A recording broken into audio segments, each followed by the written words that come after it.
So here's what I'm seeing when comparing OM-Workspace to other programs when I want to review an image at 100%, or what is also known as one-to-one. Now, when I'm in OM-Workspace, I've click on this one-to-one icon and it brings up the eye to this size compared to Adobe's Lightroom at 100%. If I go into this window and do the drop down, I can't get 100% here, so I can't show you an exact 100%. But I'm going to bring this down to normal size and see if we can find 100%. There's nothing here that shows 100%.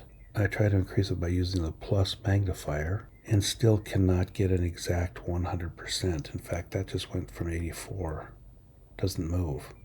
That's interesting. Then it goes to 114.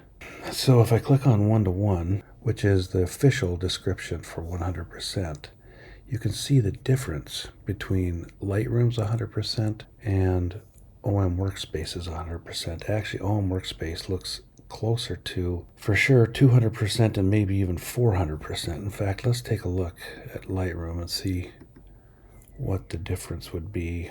It might be 200%, so let's look. Yep, that's exactly. So in Lightroom, it shows 200%.